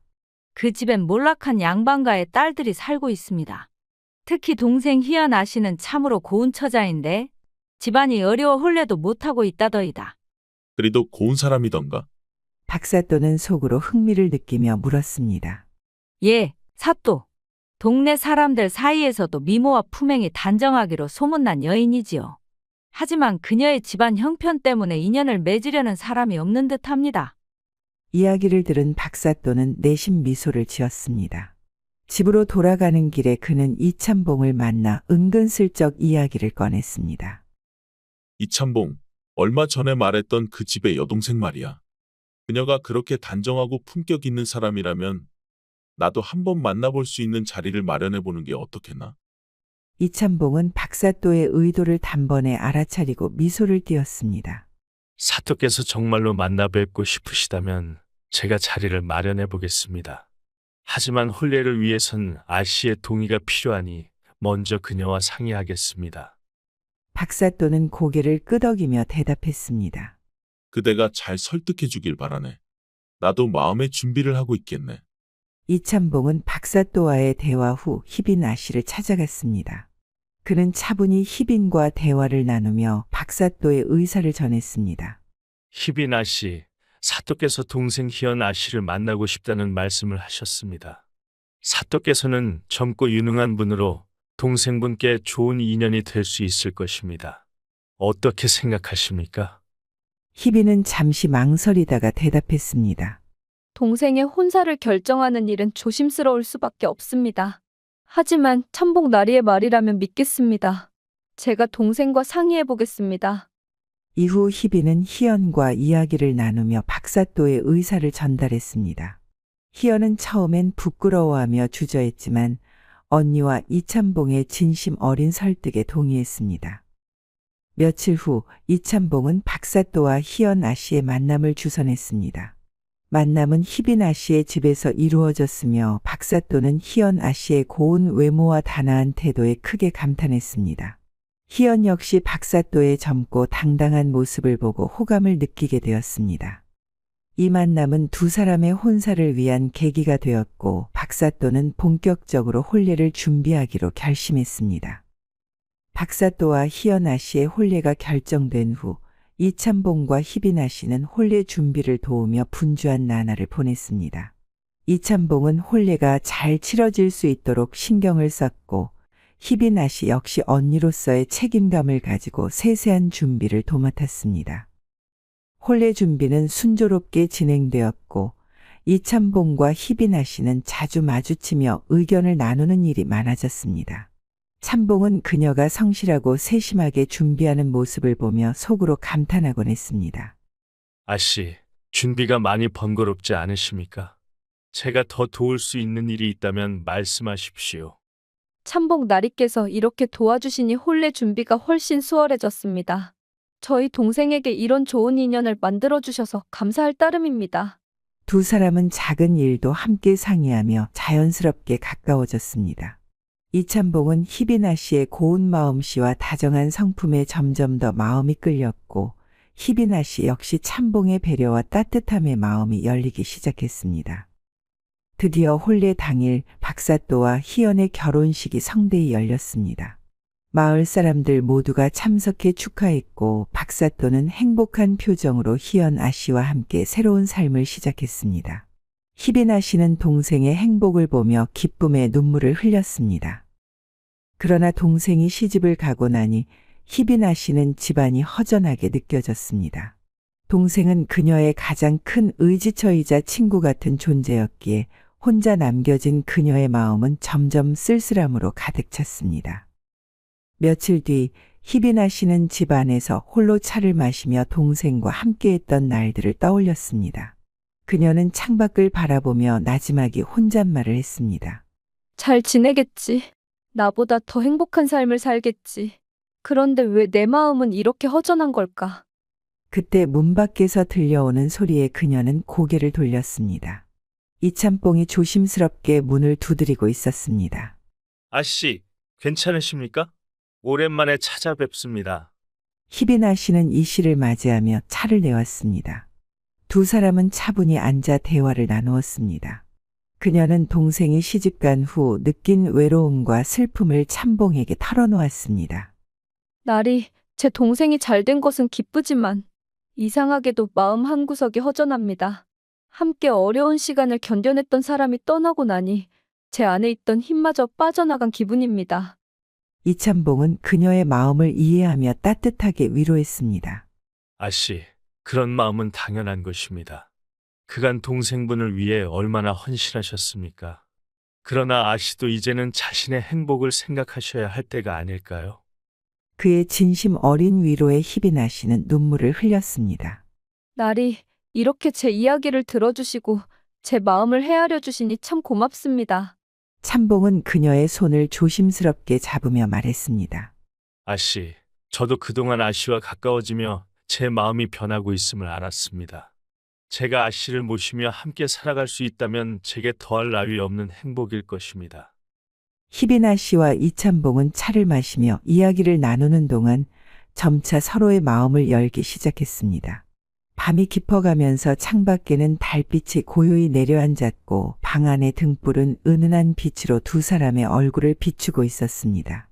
이야기는 끊임없이 이어졌고 서로의 마음은 어느새 감춰질 수 없는 진심으로 물들어 있었습니다. 아씨, 이참봉이 조심스럽게 그녀의 손을 잡으며 말했다. 아씨와 함께하는 이 시간이 제게는 무척 소중합니다. 나는 이제 더 이상 당신의 곁을 떠나고 싶지 않습니다. 희빈은 그의 진심 어린 말에 가슴이 두근거렸습니다. 그동안 그녀가 쌓아왔던 외로움과 슬픔이 그의 따뜻한 손길에 사르르 녹아내리는 것만 같았습니다. 그녀는 떨리는 목소리로 대답했습니다. 나리께서 제 마음을 이렇게 헤아려 주시는 것만으로도 저는 이미 너무나 감사하고 행복합니다. 저도 나리와 함께하고 싶습니다. 그 말이 끝나자마자 두 사람 사이에 긴장이 부드럽게 풀렸습니다. 참봉은 그녀의 손을 조심스레 어루만지며 한 걸음 다가섰습니다. 희빈은 눈을 감고 그의 손길을 느끼며 그동안 억눌러왔던 감정을 서서히 풀어내기 시작했습니다. 창문 틈으로 새어들어온 달빛은 방 안에 희미한 빛과 그림자를 만들어냈습니다. 참봉은 천천히 그녀의 눈을 바라보며 말했다. 아씨, 그대의 슬픔을 내게 맡기시오. 앞으로는 내가 그대의 웃음을 책임지겠습니다. 희빈은 그의 말을 듣고 살짝 눈물이 맺힌 눈으로 고개를 끄덕였습니다. 저도 나리의 곁에서 평생을 함께하고 싶습니다. 제가 가진 것은 부족하지만 나리께 제 마음만은 온전히 드릴 수 있습니다. 그들은 서로의 마음을 확인하며 다가섰습니다. 참봉은 떨리는 손으로 그녀의 얼굴을 어루만지며 고요히 입을 맞추었습니다. 그녀는 처음에는 놀라 떨었지만 이내 그의 진심을 느끼고 그에게 몸을 맡겼습니다. 그날 밤 두 사람은 서로를 있는 그대로 받아들이며 깊은 사랑을 나누었습니다. 참봉은 그녀의 손을 잡고 조심스럽게 다가서며 말했다. 아씨, 그대의 모든 것을 존중하며 내가 할 수 있는 모든 사랑을 드리겠습니다. 그녀는 고개를 끄덕이며 그에게 말했다. 나리, 제 마음도 같사옵니다. 오늘 밤 이 순간만은 우리 둘만의 시간이기를 바랍니다. 참봉은 그녀를 천천히 품에 안았습니다. 두 사람은 서로의 온기를 느끼며 긴 세월 동안 쌓였던 외로움과 그리움을 하나하나 녹여갔습니다. 희빈은 그의 손길에 자신도 모르게 미소를 지으며 마치 오랜 기다림 끝에 안식처를 찾은 듯한 안정감을 느꼈습니다. 나리, 그녀가 조용히 속삭였습니다. 저는 지금이 마치 꿈만 같습니다. 제게 이런 행복이 찾아올 줄 몰랐습니다. 참봉은 그녀의 이마에 입을 맞추며 부드럽게 대답했습니다.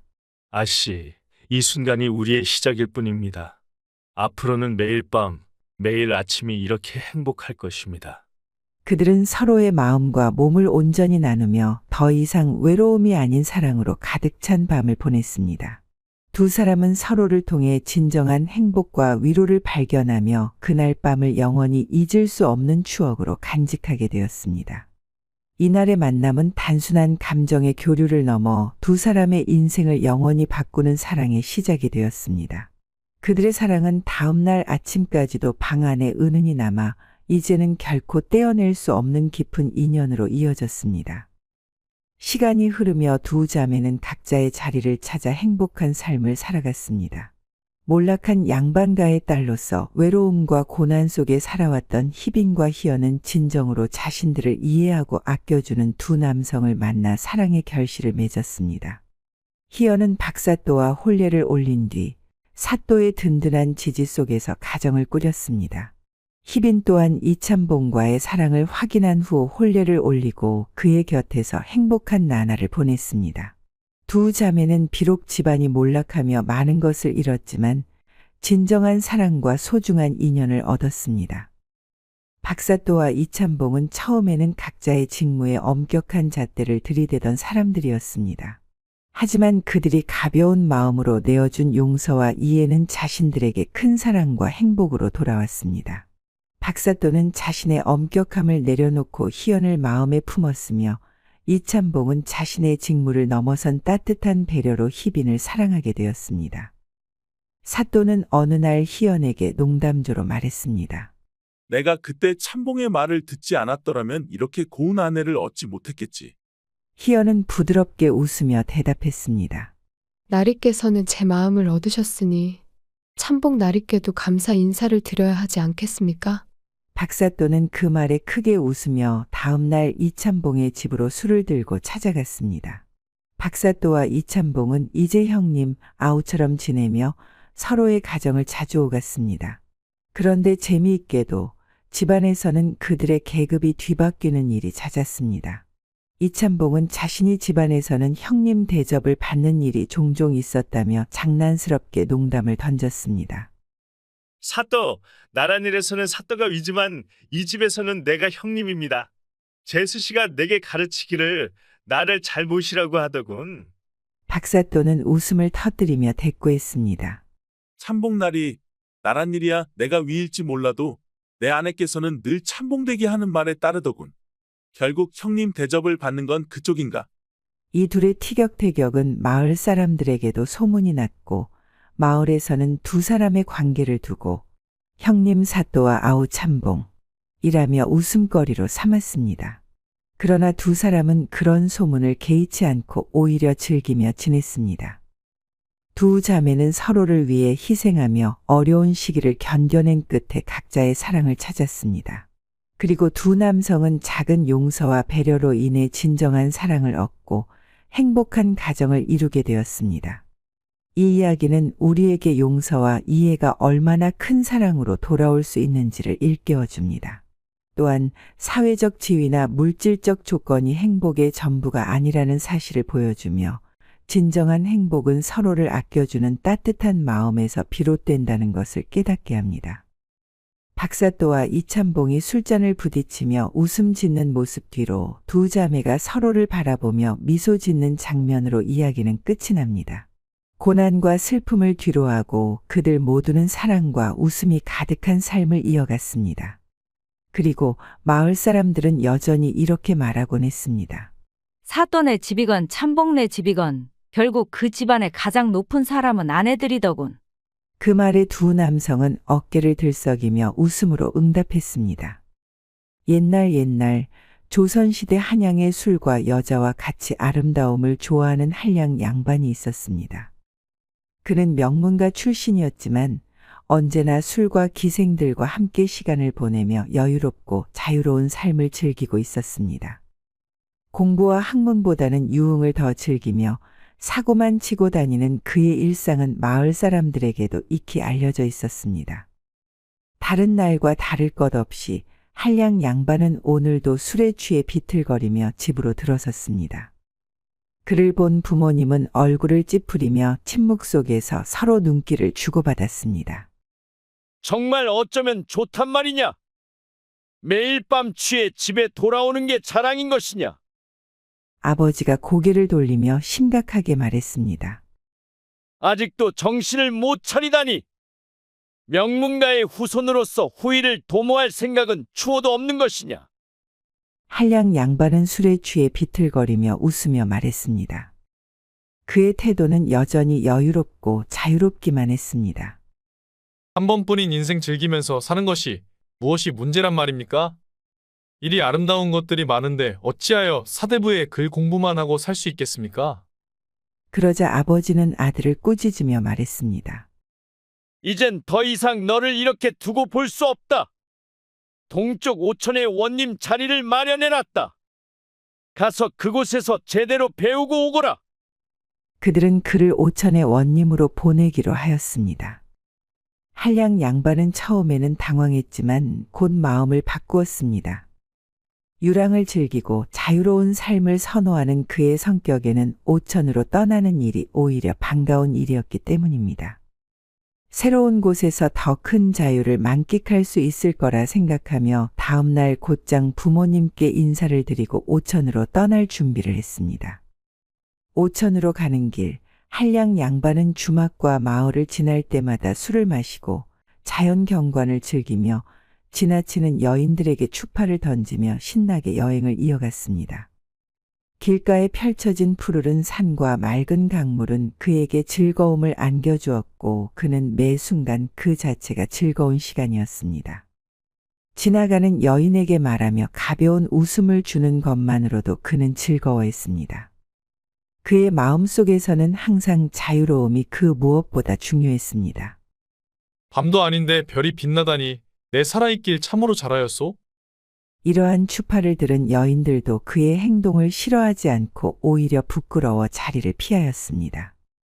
왜냐하면 그는 누가 봐도 잘생겼기 때문이었습니다. 그의 훈훈한 외모와 여유로운 태도는 여인들의 마음을 자연스레 사로잡았고 그는 농담을 던질 때마다 그들이 웃으며 반응하는 것을 즐겼습니다. 그런 그의 매력은 어느 곳을 가나 사람들에게 웃음을 주었고 그에게 보내는 관심은 그가 생각하는 것보다 더욱 강렬했습니다. 그는 마침내 어느덧 오천으로 가기 위한 넓은 강을 마주했습니다. 잠시 주변을 살피다가 배를 몰고 있는 뱃사공을 발견했습니다. 양반은 손을 들며 뱃사공에게 소리쳤습니다. 저기 이보시오. 내 강을 건너야 하니 좀 도와주시게나? 뱃사공은 고개를 돌려 그를 바라보았고 고요하게 배를 몰아 다가왔습니다. 그런데 점차 다가오는 뱃사공의 모습을 보니 그가 예상했던 것과는 달리 그 여인은 아주 백옥처럼 하얗고 어여쁜 처자였습니다. 그의 눈빛이 반짝였고 자기도 모르게 입꼬리가 올라갔습니다. 여인의 아름다움에 마음이 설렘을 느꼈습니다. 뱃사공이 다가와 양반을 태운 배가 조용히 물살을 가르기 시작했습니다. 배에 오른 양반은 잠시 주변의 경치를 감상하며 미소를 지었습니다. 그러다 문득 우리의 차기 오천 원님이자 양반님은 장난기가 발동하여 여인에게 농담을 던졌습니다. 자네 배에 올라타니 기분이 참 좋군. 이리도 좋은 날에 아리따운 처자의 배 위에 있으니 이보다 더 기쁠 수가 없구려? 뱃사공은 얼굴이 살짝 붉어지며 대답했습니다. 그렇게 좋아하시니 다행이네요. 양반님은 눈을 반짝이며 다시금 물었습니다. 그래, 그럼 처자 남편의 성씨를 물어봐도 되겠소? 뱃사공 여인은 눈살을 찌푸리며 대답했습니다. 아니, 아직 혼례도 올리지 못한 처녀한테 도대체 그게 무슨 막말입니까, 나으리? 양반님은 미안한 듯 웃으며 말했습니다. 아이고, 내가 실례했소. 그렇다면 자네의 얼굴이 참으로 하얗고 고우니 백시성을 가진 서방은 어떻겠소? 여인은 잠시 생각하다가 대답했습니다. 나으리 성이 백시라도 된답니까? 백시라니 왜 그렇습니까? 양반님은 씩 웃으며 말했습니다.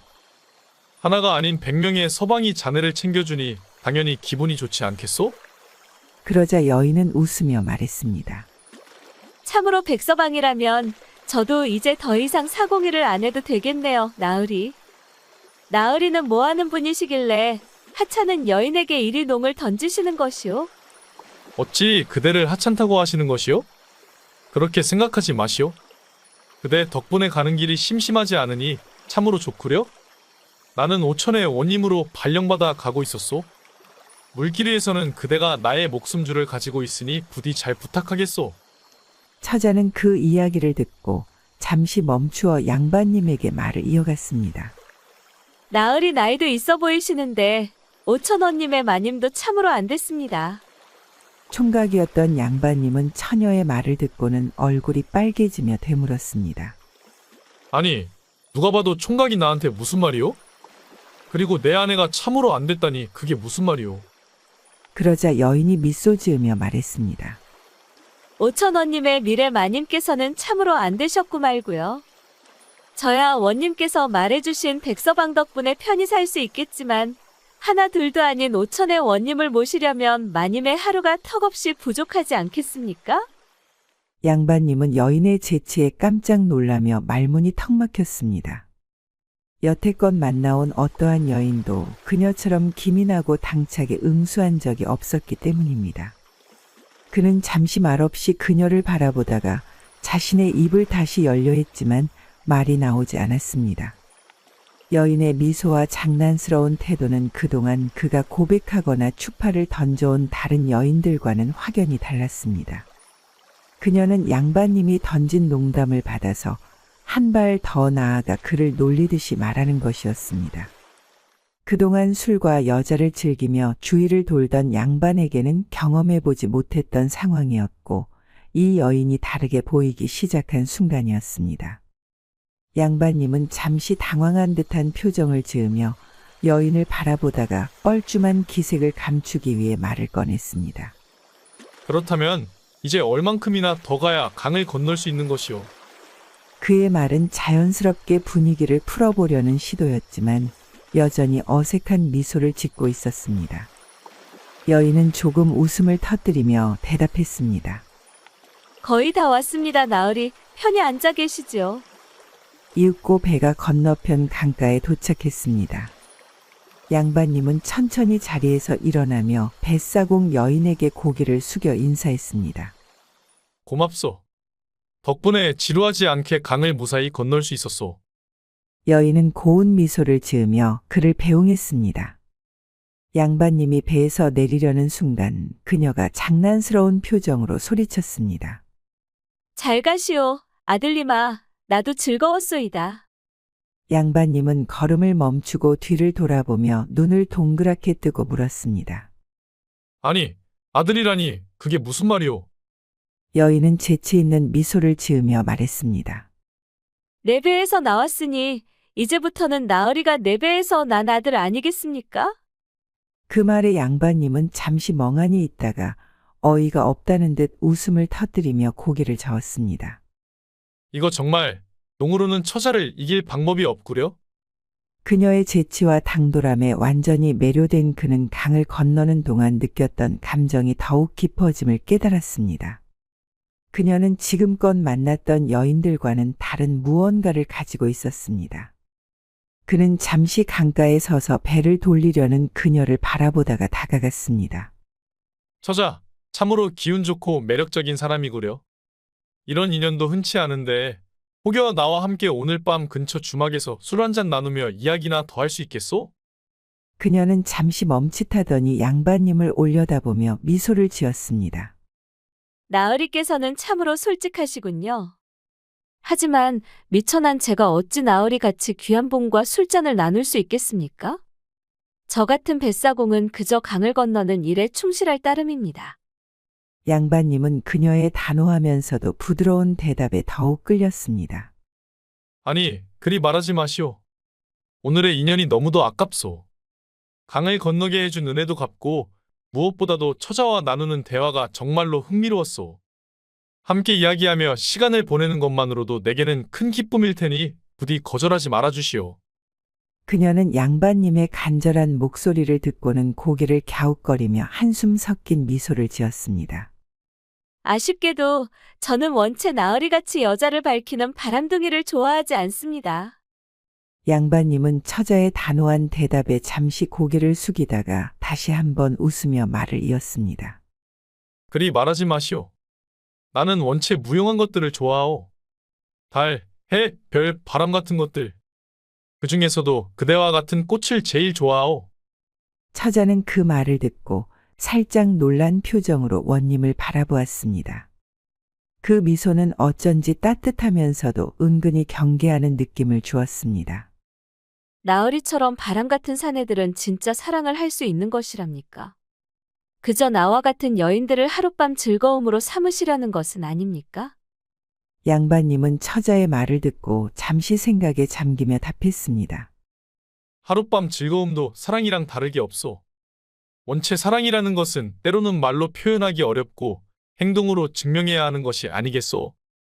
사랑도 내가 좋아하는 것 중 하나요.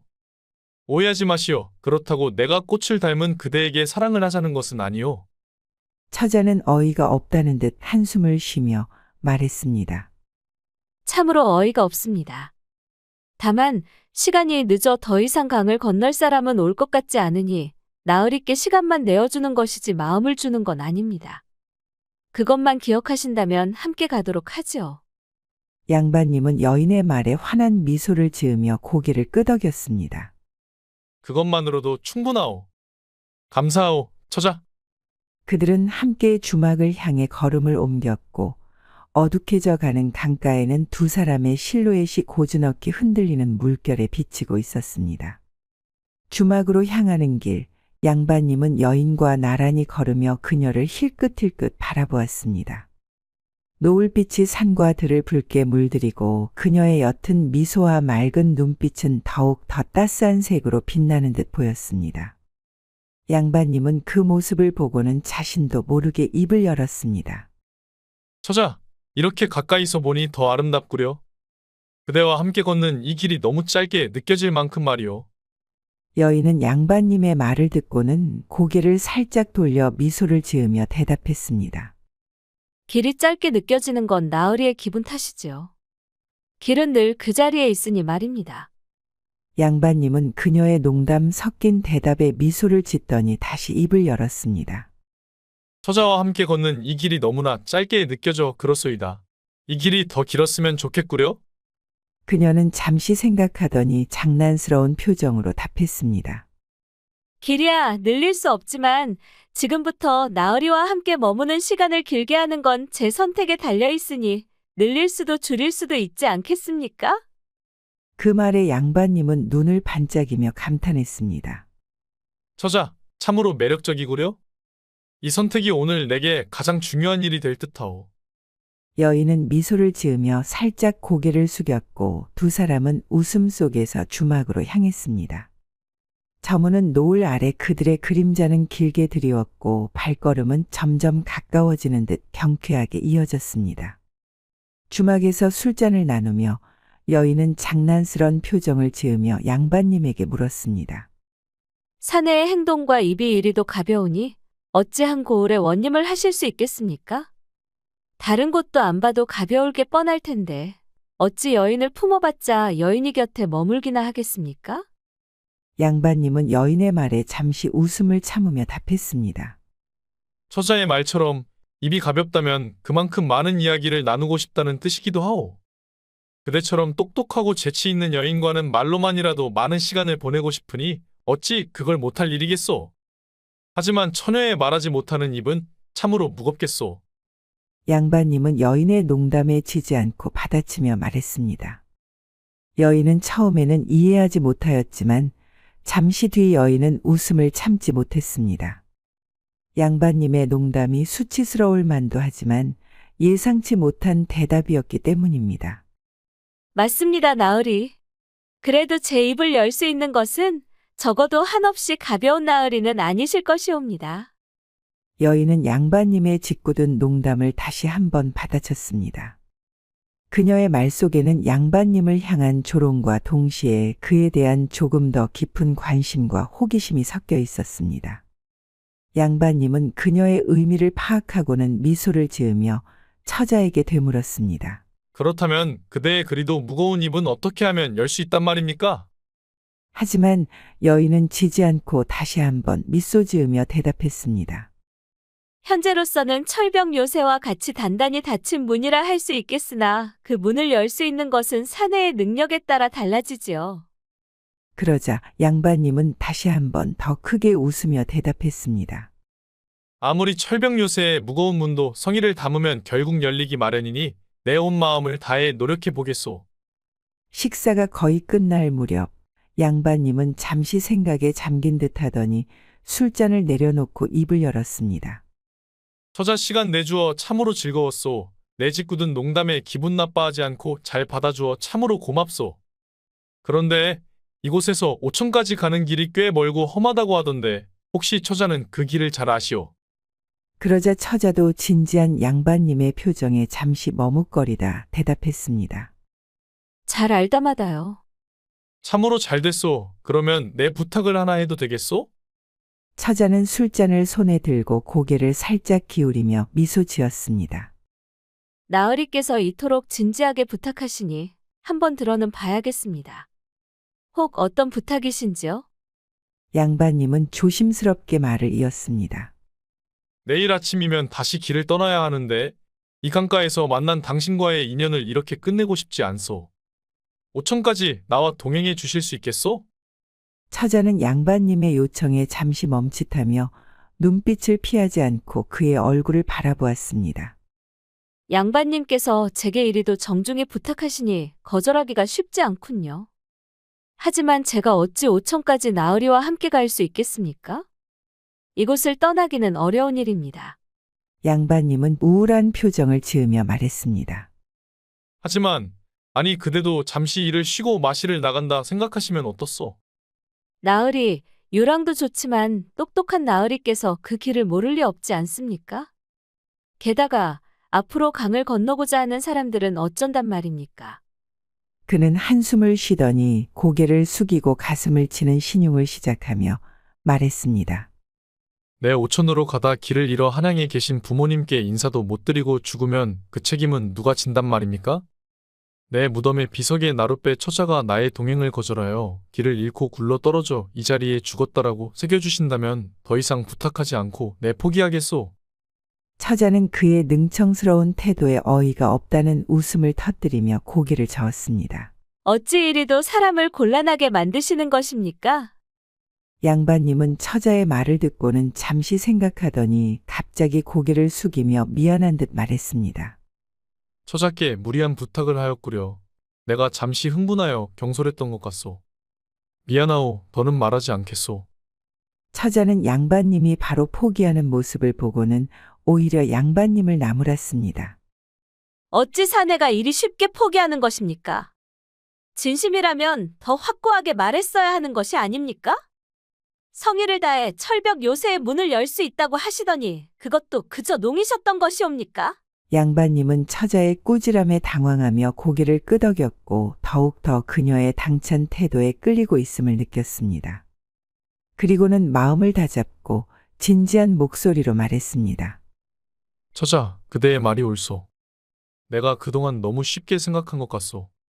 그대가 나와 함께 시간을 보내는 것을 허락해 준다면 나는 그 시간 동안 그대를 더욱 존중하고 함께 모든 것을 나누고 싶소.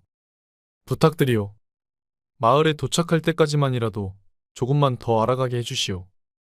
나으리께서 이제서야 진심을 보여주시니 부탁을 거절하기가 더 어려워졌네요. 여기서 오천까지는 그리 멀지 않으니 요청하신 대로 길동무가 되어드리겠습니다. 시간이 늦었으니 내일 아침 주막으로 찾아뵙겠습니다. 처자의 말을 들은 양반님은 잠시 굳었던 표정에서 입이 귀에 걸린 듯 웃으며 대답했습니다. 참으로 고맙소. 오늘따라 밤하늘이 더 아름답지 않소? 오늘 밤은 설레서 잠을 못 이루겠구려. 그만 좀 하시지요. 남녀가 유별하니 저는 이만 일어나 보겠습니다. 나으리. 처자는 고개를 살짝 숙이며 부끄러워하면서 양반님에게 인사를 드리고는 자리를 떠났습니다. 양반님은 처자가 돌아간 뒤에도 혼자 남아 밤하늘을 보며 설레는 미소를 짓고 있었습니다.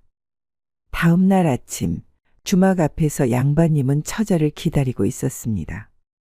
아직 이슬이 맺힌 풀밭 사이로 햇살이 스며들고 서서히 아침의 기운이 퍼져나갔습니다. 어느덧 처자는 양반님과 약속한 시간에 주막 앞에 모습을 드러냈습니다. 그녀는 여전히 단정한 차림새에 머리를 깔끔하게 묶어 간편하면서도 단아한 모습으로 나타났습니다. 처자는 묘한 미소를 머금고 양반님에게 물었습니다. 나으리, 준비는 되셨습니까? 양반님이 웃으며 대답했습니다. 그렇고 말고 헤어진 순간부터 그대를 기다리느라 힘들었소. 그렇게 만나자마자 농담을 건네는 양반님과 처자의 동행이 시작되었습니다. 양반님은 여유롭게 들판을 거닐다가 처자에게 농담을 던지며 말했습니다. 여기 한번 봐보시오. 이 드넓은 들판에 한 송이의 꽃이 내 앞에 서 있으니 참으로 아름답소. 언젠가는 눈과 마음으로만 간직할 수 있는 이 아름다움을 영원히 간직할 도구가 생기지 않겠소? 그런 세상이 오면 참 좋겠구려? 양반님의 목소리에는 낭만적인 기운이 감돌았습니다. 처자는 그의 농담에 잠시 웃음 짓다가 궁금한 듯 고개를 기울였습니다. 그런데 어찌하여 양반댁 자제분이 이런 작은 고을로 발령을 받게 된 것입니까? 그녀는 양반님의 매사 장난스러운 농담 뒤에 감춰진 진지한 이야기가 궁금했습니다.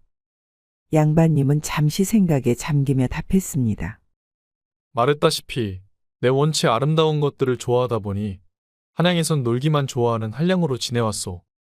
그저 아름다운 것을 좋아할 뿐이었지만 술과 여자와 같이 아름다운 것들만 취하는 한량 같은 아들놈을 좋아할 부모님이 세상천지 어디 있겠소? 그가 잠시 말을 멈추고 처자를 향해 미소를 지으며 이어갔습니다. 네, 더 이상 부모님에게 불효를 저지를 수 없어 어쩔 수 없이 내려왔다지만 결국 처자를 만나게 되었으니 그건 참으로 잘한 선택이 되었소. 그렇게 보이진 않겠지만 내 그림을 그리는 것에도 소질이 있소. 마을에 도착하면 내 그대의 아리따운 얼굴을 그려주겠소. 처자는 양반님의 말에 조금 부끄러워하며 볼을 붉히고 고개를 살짝 숙였습니다. 그런 후 그러한 부끄러움을 티내지 않으려는 듯 양반님께 성을 내며 말을 꺼냈습니다. 제 얼굴을 그려서 어디에 쓰라고 그리 그려주신다는 겁니까? 갈 길이 멉니다. 얼른 가시지요. 처자는 손끝을 약간 떨며 앞장서서 걸음을 옮겼습니다. 사내를 한 번도 품어본 적 없는 처녀였기에 양반님의 그러한 달콤한 말은 처자의 마음을 흔들기에는 충분한 듯 보였습니다. 양반님은 그런 처자의 모습을 보며 살짝 웃음을 지었지만 어느덧 앞장서서 걸어간 처자 옆에 서서 걷기 위해 다시 길을 향해 발걸음을 재촉했습니다. 두 사람은 다시 그저 먼 길을 함께 걸으며 고요한 자연 속에서 또 다른 대화를 나누며 나아갔습니다. 어느덧 멀리 보이는 소박한 마을의 풍경이 점차 가까워졌습니다. 햇살은 여전히 따스했지만 이별에 가까워짐을 느낀 그들의 발걸음은 조금씩 무거워지고 있었습니다. 양반님은 처자에게서 눈을 떼지 않으며 조용히 길을 걸었습니다. 마침내 처자는 걸음을 멈추고 잠시 숨을 고르며 고백처럼 말을 꺼냈습니다. 저 앞에 보이는 마을이 나으리께서 앞으로 돌보셔야 할 오천입니다. 그럼 저는 이제 이만 돌아가 보겠습니다. 처자는 고요하게 말을 이어갔고 그녀의 목소리는 그동안 함께한 길을 되돌아보며 조금 떨리는 듯 했습니다. 양반님은 처자의 말에 잠시 멈춰서서 아쉬운 표정으로 그녀를 바라보며 말을 꺼냈습니다. 아니, 이리도 바로 가신다는 것이요? 내 그림에 소질이 있으니 그대의 얼굴을 그려준다고 하지 않았소. 도움을 준 이에게 아무런 은혜를 갚지 못한다면 내 체면이 말이 아니오. 그러지 말고 피곤할 터인데 하루만 더 마을에 묵고 가는 것이 어떻소? 여인도 아쉬운 듯 보였지만 이내 결심에 찬 표정으로 말하였습니다. 아닙니다, 나으리. 갈 길이 멉니다. 저는 이만 가보겠습니다. 그렇게 양반님에게 다시 인사를 건네고는 다시 한번 웃으며 농담을 건넸습니다. 제 배에서 나온 양반님은 아들이나 다름없으니 부디 안녕하시길 바랍니다. 처자의 말에 양반님은 그 뜻을 알면서도 살짝 미소를 지었습니다. 그녀의 농담은 그들이 나눈 여정과 그 속의 미묘한 감정들을 잊지 않겠다는 뜻처럼 느껴졌습니다. 양반님은 처자와 인사를 나눈 후 마을로 돌아서 걷기 시작했습니다. 하지만 막상 아리따운 처자와 헤어지니 마음속에서 뜨겁게 솟구치는 감정을 억누를 수 없었습니다. 그녀가 사라지는 순간 마치 손에 잡을 수 없는 무엇인가를 잃어버린 기분이 들었습니다. 양반님이 고개를 돌리니 아직 처자가 저 멀리에서 걸어가는 것이 눈에 들어온 왔습니다. 그 모습을 보자마자 양반님은 쉬지 않고 발걸음을 재촉했습니다. 이보시오, 기다려보시오. 양반님이 크게 소리쳤습니다. 처자는 깜짝 놀라며 뒤돌아봤고 양반님은 숨을 헐떡이며 다가갔습니다. 당신과 같은 여인을 다시 만날 수는 없을 것 같소. 그동안의 모든 대화와 시간을 보냈던 이 길에서 당신은 나에게 무엇보다 소중한 존재가 되었소. 내 비록 백서방이 아니라 그대를 편하게 해주진 못하겠지만 나의 아내가 되어주지 않겠소. 그의 목소리는 간절했고 눈빛은 그동안 숨겨왔던 진심을 그대로 드러내고 있었습니다. 처자는 잠시 말없이 그를 바라보았고 양반님의 마음이 진심에서 우러나오는 것을 그녀도 느낄 수 있었습니다. 마침내 처자는 고개를 들고 양반님을 향해 말을 꺼냈습니다. 나으리. 처자는 잠시 말문을 열고 그동안 마음속에서 억눌려왔던 감정들을 고백하듯이 풀어냈습니다. 제가 처음에는 나으리와 점점 가까워지는 것을 두려워했었습니다. 그러나 시간이 지나면서 나으리께서 진심으로 저를 아끼고 있다는 것을 알게 되었습니다. 양반님은 그 말을 듣고 가슴속에서 기쁨과 안도의 숨을 내쉬었습니다. 그동안 그녀에게 자신의 마음을 어떻게 전할 수 있을지 고민했던 시간이 스쳐 지나갔습니다. 처자는 잠시 숨을 고른 후 다시 말을 이어갔습니다. 하지만 이제는 저도 나으리의 마음을 받아들이기로 했습니다. 함께 걸어가고 싶습니다. 내일을 함께 만들어 가고 싶습니다. 그 말을 들은 양반님은 한 송이의 꽃과 같은 여인을 향해 손을 내밀었고 그 여인은 그 손을 조심스럽게 맞잡았습니다. 그들은 서로를 바라보며 앞으로 펼쳐질 미래에 대한 기대와 희망을 품고 서로의 손을 꼭 잡았습니다.